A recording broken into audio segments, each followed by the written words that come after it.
Welcome back, everybody, once again to another episode of Goat Rope Garage's InTune live on Thursday night. It's been quite the week, let me tell you. Exhausting week. We are still ramping up until Saturday, which is cage certification day. I've got an appointment at 2:40, I believe it is. 2:40 on Saturday to get the cage certified. Mrs. Garage actually painted the cage today. Big shout out to her. Thank you for that, because it was a lot easier for her to do it, even though it was frustrating for her because it's like painting a jungle gym that is stuffed inside a cardboard box. But what else? We got the third member in yesterday. The drive shaft came in today. Big shout out to Performance Shaft Technologies, the guys that I buy my drive shafts through. I ordered that thing yesterday morning. It was here today.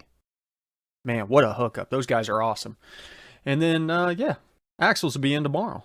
So we might be able to actually drive the car onto the trailer to take it out there Saturday. So it has been quite the week. A lot of wiring to get done.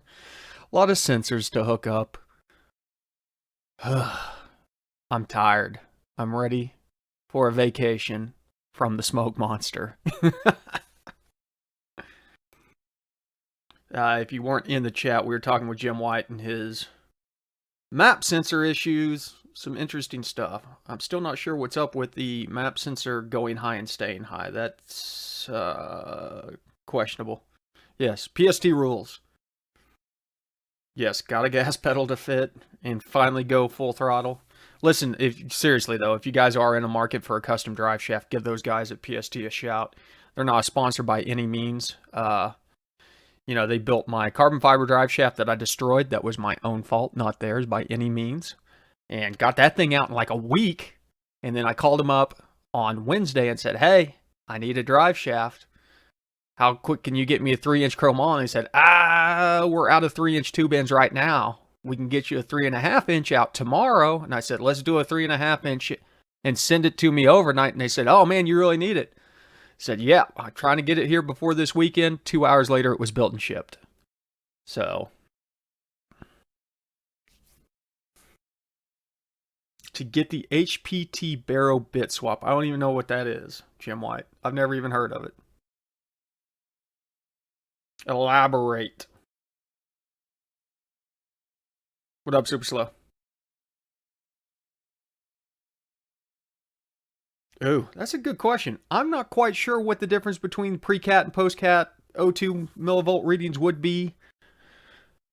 There's got to be some data out there somewhere, and it's probably not in the typical places that you would look, because I don't know that there's going to be very many people in the tuning world that care what the post-cat O2 millivolt readings are. But there's probably some documentation on cat efficiency that will tell you what the difference between the readings is whenever you scrub that stuff out. My guess is that you want the post-cat O2 millivolt readings to be substantially lower than the front ones. Yeah, newbie, I wish.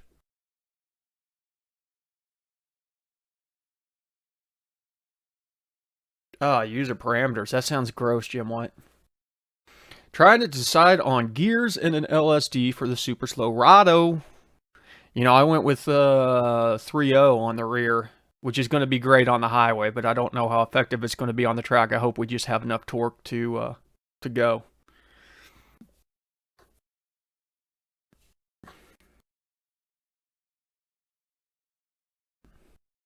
What up, Jerry?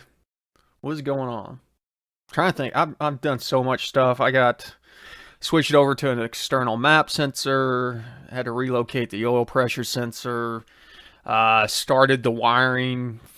I wired up the tachometer again. Then I realized that my tachometer only goes to 6,000 RPMs, and we're planning on spinning faster than that. So I'm going to have to get another tachometer. Got the trans temp gauge hooked back up again. Did I tell you guys my debacle with the axles? What up, DZ? What up, 325 Sonoma? Yeah, and that is some dense football right there. Inside baseball, Jim, is whenever you get into custom parameters, because you have to define, you have to know, you have to be able to decipher the bin and find the parameter, and it's just a bunch of hex code. So, yeah, I ordered the Quick Performance 9-inch rear axle, like just basically the beefiest Nova swap in rear axle that I could get from Quick Performance. Spent bukus of cash, uh, and wasn't thinking. I ordered them with the 5/8 studs, obviously, because, why not go with the biggest studs? That's great for your drag pack. I realized quickly after that there's no way in the world that I was going to be able to mount my street wheels on there for driving. And so we were in the situation of, you're not going to be able to really find street wheels that are going to fit 5/8 studs. The way that they're designed to mount on the studs is completely different, things like that. And looking at all that stuff, it just turned out that literally buying a new set of axles to the same measurements and having them drilled for 1/2 inch and 5/8 studs from Mosier was the cheapest way to go. They're coming tomorrow as the last thing. Then the drivetrain's done. We're going to get the thing on the ground. But as I said, on the big fuel side of everything, we added the dual pump surge tank on there with the Snake Eater Performance 1500s.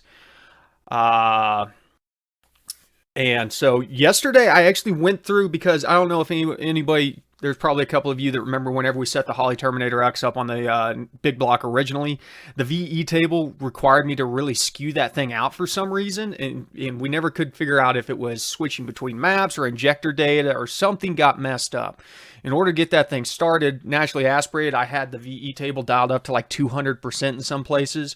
And so what I ended up doing was going back through the actual touchpad and doing the setup through the standard Holley configuration wizard BS of setting displacement, cam, all that jazz, put it in there, did that, downloaded the configuration on the laptop, and then went in and put in all the additional stuff that I needed to.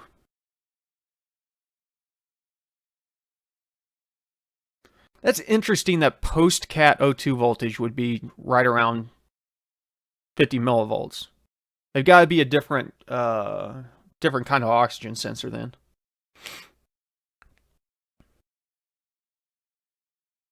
Had my wideband go bad, so I got a new one, but wrong plug. No, that won't work, Brandon. The plugs are determine what model that the wideband is if it's a 4.2 or a 4.9. And so all 4.2s and all 4.9s are going to have their specific plugs, and you can't splice them over from one plug to the other. The sensor and the heating elements and stuff like that are different. So you're better off just getting one that has the correct one.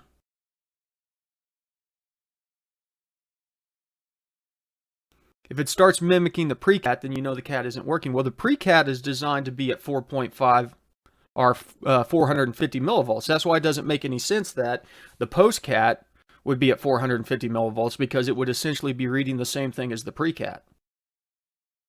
The standard switching point on the front narrowband, the Bank 1 narrowbands, is 450 millivolts. Super slow? Are you boosted? Because if you're boosted, don't do the 456s. Ask me how I know. Yeah, there you go. Andrew says they also have a trim resistor in the plug as well, as I think. Yeah, I believe you're right on the 4.9s. Hey, Sam, good to see you.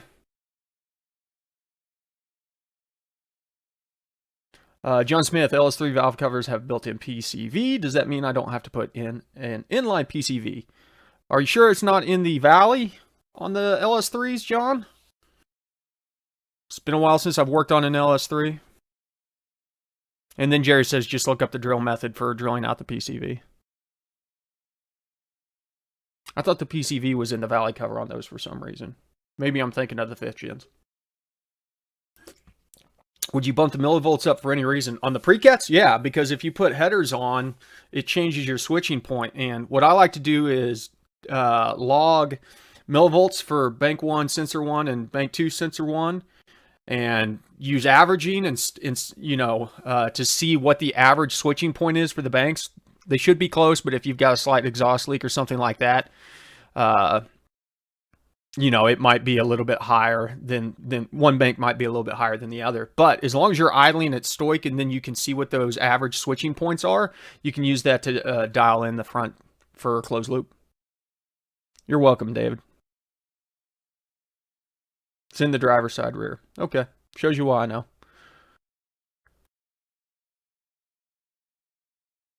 Ooh. What do you recommend if somebody wants to come and master in trans tuning? Trans tuning is very subjective. What I like on a trans tune, you might not like on a trans tune, but you gotta drill down into how a transmission works, realize how all the pressures work, oncoming pressure, outgoing pressure, shift pressure, all that stuff. Understand the fundamentals of how a transmission works and what changing those things work. Specifically, ongoing and outgoing pressures are going to change how the shift fill is and things like that. And then the rest is just basic shift timing. The tuning side of it, very simple, but it is just, as I said, it's a real feel kind of situation where everybody likes their trans to shift a little bit different.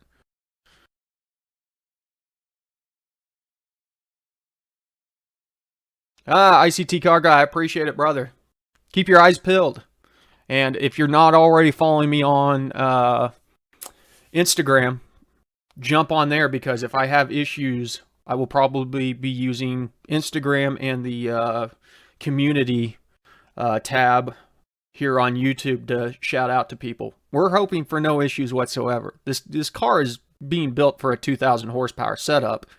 We're only running like 850 horsepower.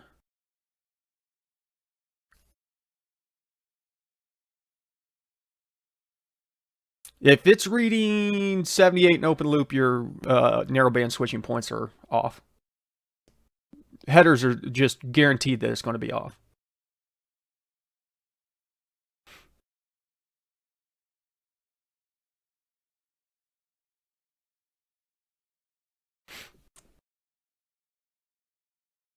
You know which settings to check when your converter keeps unlocking at cruise. 3200 stall at 4L60E. Yeah, jump cable, there will be specific ones there for cruising speed. And if you look at it, there's specific speeds where it's locking up and unlocking. There will be two separate tables for lock up and unlock. Just check your speeds on there. You can adjust those up to or down if you want to keep it locked up or keep it unlocked longer before it locks up. There should be some hysteresis between that, meaning that if you're locking up, say, in fourth gear at 50 miles an hour, you don't want it to unlock until it drops below 40. That way you don't get constant on and off lockup on there. Shane, thank you for watching, brother. I appreciate you taking the time to come over to the live chat. Drink of choice right now is sparkling water. Crazy, I know. I did have a margarita a little bit earlier, though. Both are important, Hassan. Shift time is more linear, though, as far as this is when it's going to shift. Shift feel is based on the pressure. Kyle, the NX Maximizer 5 has lambda closed loop. Yes, it does. Set up, you need lambda at 0 and 5 volt, but the AEM-X series wideband paperwork doesn't show what the lambda voltage values would be at those voltages. So, Craig, I believe you don't have to keep it directly at 0 and 5 volts. I think you can set that. I'd have to go back and look. I've got a Maximizer 5 on the truck. It's been so long that I've been into the software, but you should be able to set the lower and upper voltage scales also to align. But the AEM-X series is linear. So if you know the lowest point in the documentation versus the highest point in the documentation, you can use the slope form to figure out what the readings would be at 0 and 5 volts. So if it's reading in at 0.5 and 4.5 as being, say, 9.5 up till 16.5, you can do slope formula math to figure out how much it is changing for every half volt to figure out what 0 and 5 volts would be. Easiest way, plot it out on a graph.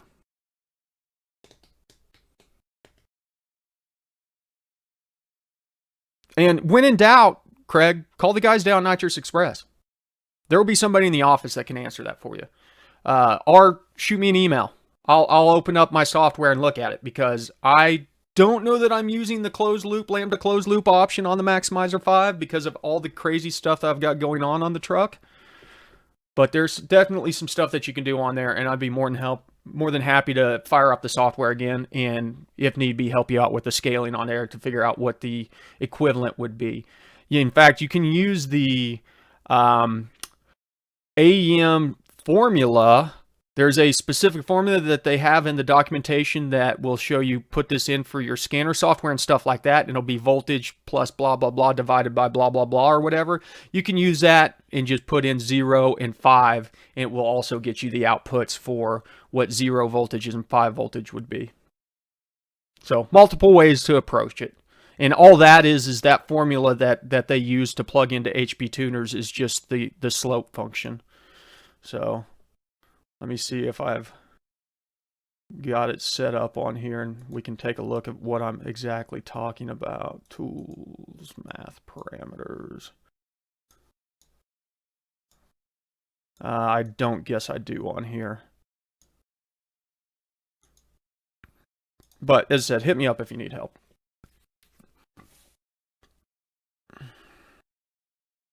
Well, it's on. If you're using the Blue Cat tool, just use it and look at the values that changes, and use that as a learning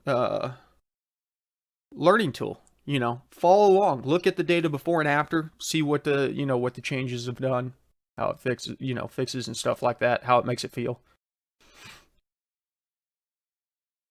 Should delivered engine torque match predicted engine torque? So no.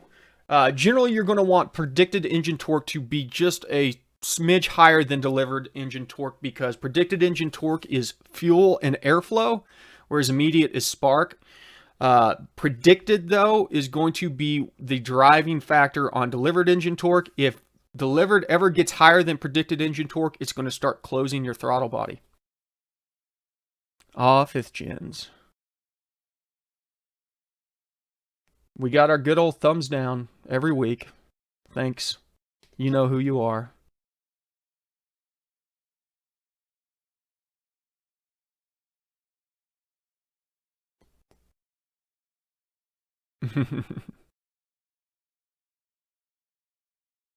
Mike, look into your throttle request tables.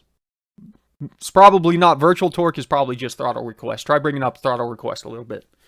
Not a lot. Come up like 10% whenever you start seeing it. Look at the RPMs or the speed based on what your throttle request table is underneath torque management, and then just bring that up a smidge. You want it to be close. You don't want it to be unrealistic because it will cause drivability issues. Going from 80-pound Decas to Bosch 210s, will tuning idle be a trip? Any downfalls in the rain bank injectors boosted? Yeah, well, you're going to run into that the thing's going to want to be rich at idle. There's some tricks that you can do out there. You can lower down your minimum injector pulse timing, stuff like that. Depending on what generation, you might be able to lower the minimum fuel milligrams on transient. Do that in very small increments. But I would suggest searching the forums for big injector tuning issues. There's a lot of different real small like little tips and tricks to get that idle under control, because once you get up into the 200 pound per hour range, you definitely have a hard time getting your idle not to be rich.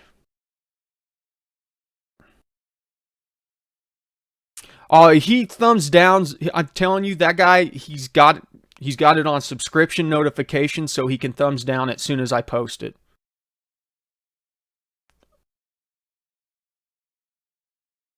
As I said, I love his consistency. I'm anxious for the day that he finally gives up. Whenever he realizes that we've been doing this for over 2 years now, and all of his negativity is not making us go away. We're going to keep on talking about tuning.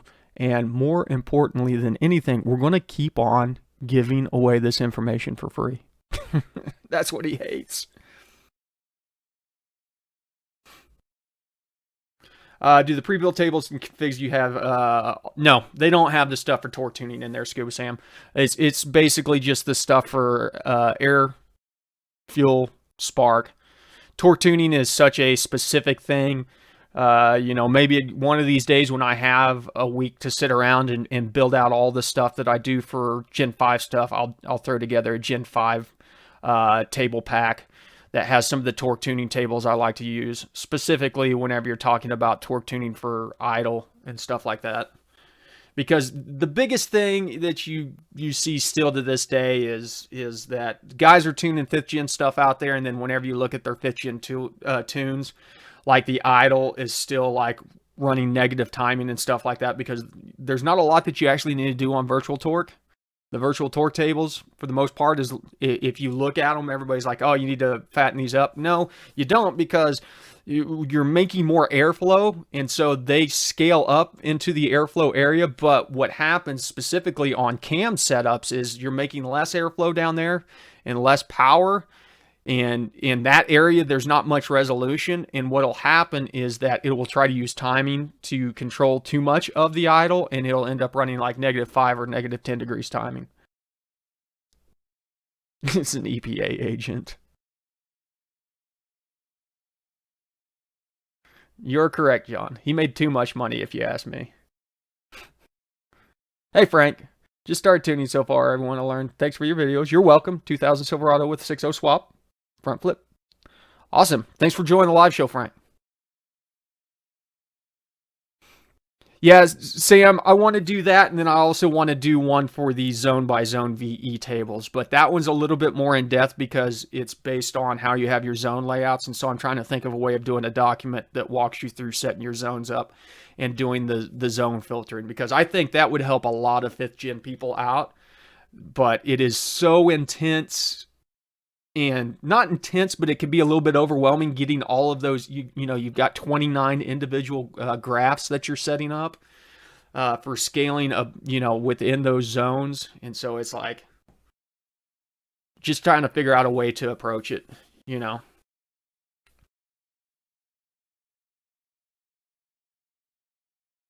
And that's the thing, 5th gen idle is all torque based.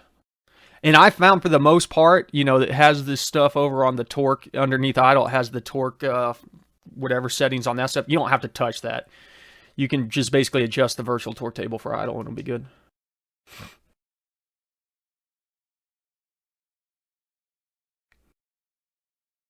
No, Mike, he's not from there. He's from somewhere else, but you're close. If you don't run cats or sensors, yeah, if you can run a leaded fuel. But you gotta remember, C16 is just it's honestly, if you were to have to choose between C16 and E85, I would go with E85 because E85 is going to make more power than C16. C16 is going to have detonation resistance, really high detonation resistance, but it's still gas. Whereas E85, being that is predominantly ethanol, and requires that 30% additional fuel, you're actually generating more BTUs than gasoline whenever you get that additional fuel in there. And that's why it makes more power.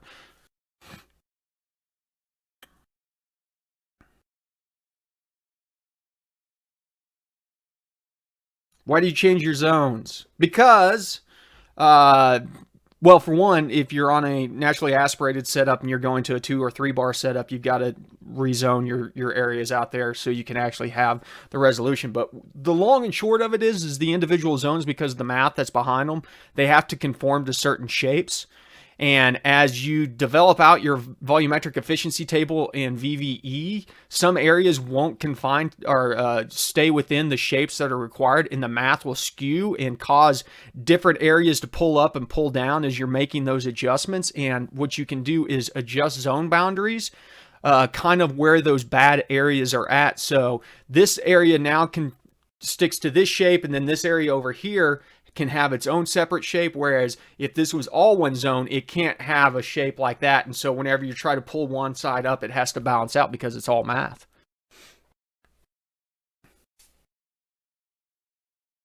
Correct. Gram for gram, grass is more BTU dense than E85, but we run 30% more E85 than gas. And so gas will produce more BTUs, or E85 produces more BTUs than gas whenever you're running at stoic. G-dubs, you offer remote tuning? I do, but it's very limited. I'm generally always sold out because I only do so many at a time, because I spend way too much time perfecting remote tunes. Yeah, but it's not like you got C16 just down the road at the pump, right?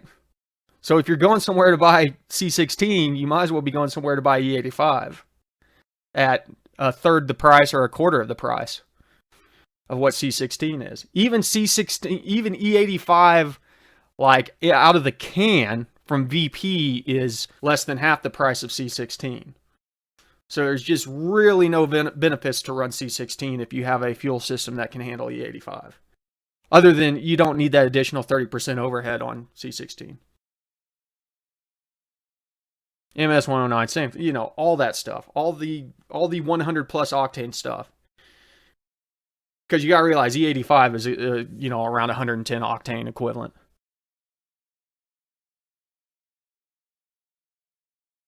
Your hardware store has C16. Never mind then. Does an EMU have a max number of times it can be flashed? Probably.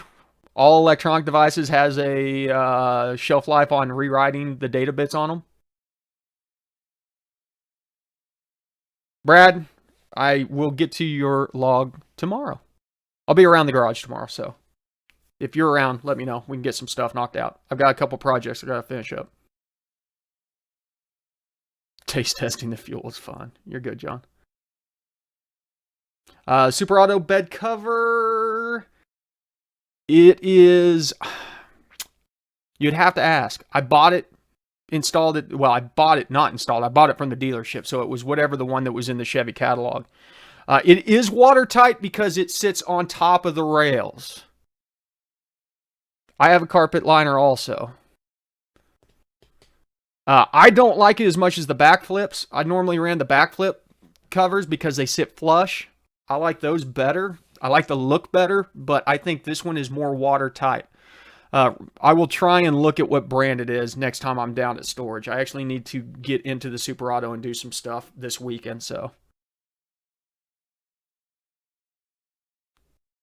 Dermharse, I agree with you 100%. Methanol water injection, 91 or 93 octane can be found everywhere. That's what I did for the longest time. I'm finally to a point where I have E85 pumps, 2 of them within 3 miles of me now, so.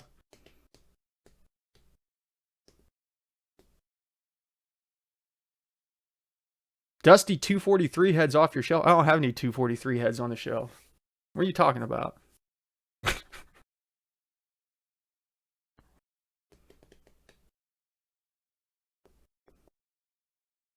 Minnesota, E85, E90.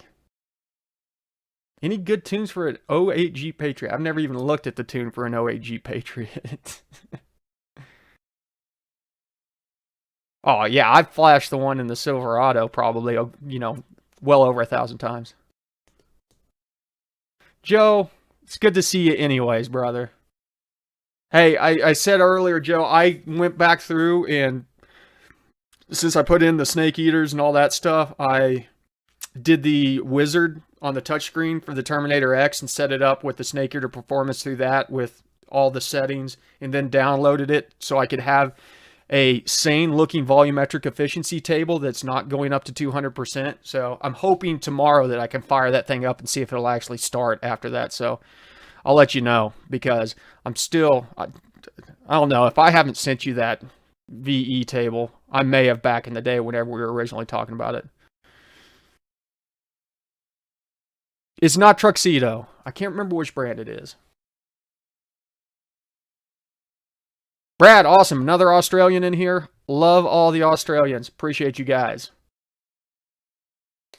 Can't have enough Australians waking up in the morning to the Goat Rope Garage on Friday in Australia.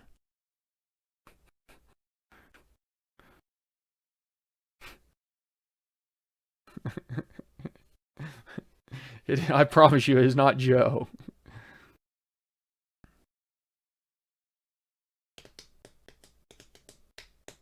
Okay, it is 8:30. Let's see.